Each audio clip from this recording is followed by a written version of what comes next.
Now, let me just say it from the beginning. All right. We will talk about someone called JA Morant, but unfortunately, we're not going to talk about his explosiveness. Well, in a way, but in a different way. And don't forget, this man is named Demetrius Jamal Ja Morant. That's like his nickname, Ja. And this man's a little bit in trouble. But before we get into anything else, we're going to go into detail. When I say detail, it's important to make it clear that I'm not judging or accusing anyone of anything, especially because Ja's presumed to be innocent until proven guilty. But otherwise, let's just talk about the facts. Now, we can all agree he's an incredible player. We all know Ja is an incredible player. It's fantastic. But in the league, people are starting to say that he wanted to be hard.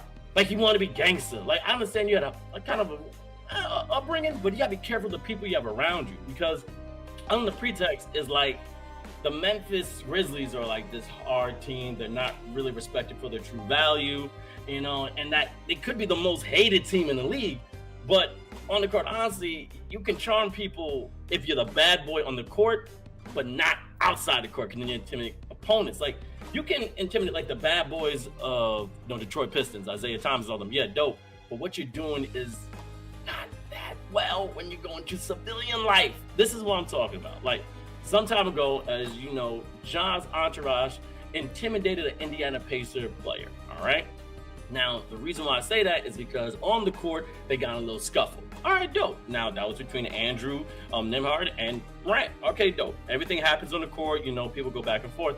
And then all of a sudden, after the game, they all pulled up to the Pacers coaching staff and players and then pointed a red laser toward them. Now, I don't know about you. Allegedly, the red laser had a gun on the other end. We don't know. We haven't proved that. But if I see a red laser, I'm going to think that's a gun and I'm going to be a little spooked. So with that altercation, things went a little crazy. And then to keep it going, then he had the next level. He's accused of beating up a 17-year-old boy on a basketball court during the summertime. And then Morant and his friends allegedly hit him about 10 times. And the Grizzly player then allegedly went home and returned with another gun in his belt. All right, so now you got two gun situations right now. All right, bro. He confessed he threw the first punch. All right, you see, he's confessing, But then he said, but he explains that he did precisely because he'd done it to him just before. Like, what do you mean? So the man threw a ball at you and tried to hit you, but then you hit him back. It's a kid. So you have to think farther than that. And also, you have eyes all over. Like, that's what I don't want. You have eyes all over. You are a professional basketball player, all right? Now, here's the thing. It's his boys. Now, I don't want to snitch on the boy's name.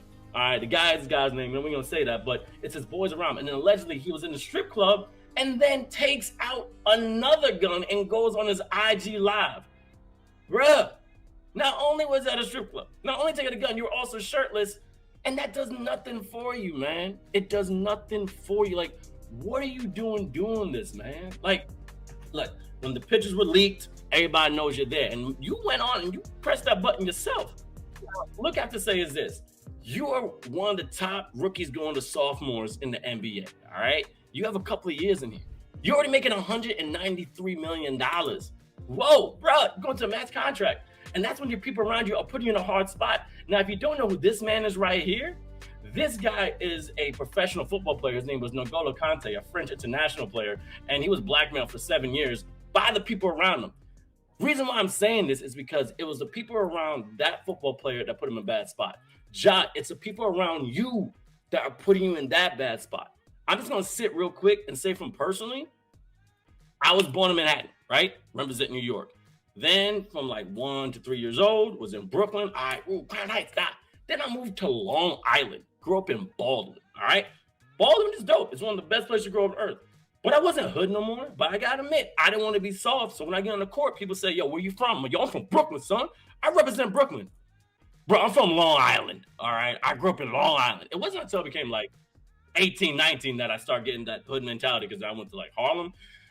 And that taught me a lot of things about life. But anyway, I understand from like that 11 to like teenage years, you want to be perceived as someone you don't be messing with. But when you're in the sports, you can show it a different way.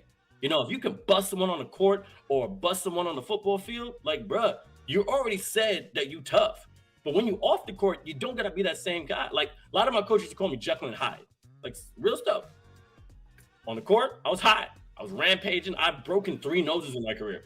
I'm sorry. I'm really apologize. No, not really, but it happened. All right. But on the outside, I'm Dr. Jekyll. Like, I'm very calm. Like, on the court, don't get off me. I'm screaming, let's go. Trying to dunk on people, make the play. I'm splashing the 3 in your face. Cool. But then when I walk off the court, I'm a Gundam Wing building, anime loving, Pokemon knowing nerd. Like, I know I am. Like, straight up. But you got to be accepted of that. Growing up, I didn't have no one to like chirp in my ear and be like, hey, yo, you don't got to be that. Separate yourself. You don't need to be hard. Just make sure you show your game call today.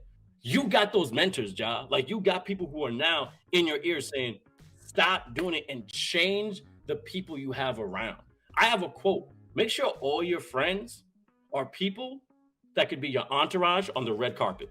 Like, that's what you want. You want people that when you go out, there's a representation of you, because that's an extension of you. Because if they do something bad, that's going to get you. That's why I love Kevin Garnett. KG, one of my favorite players, yo. Also because he's quiet. Yo, when he went to the Timberwolves, there was an interview on Nelka that said straight up, yo, when I got this money, when I got this bag, on some realness, I did nothing wrong and told my team, don't mess this up. Don't mess this up. Because if you do, the ramifications are crazy. Ja, listen to me. I hope you watch. I pray you watch this on Shots Fired.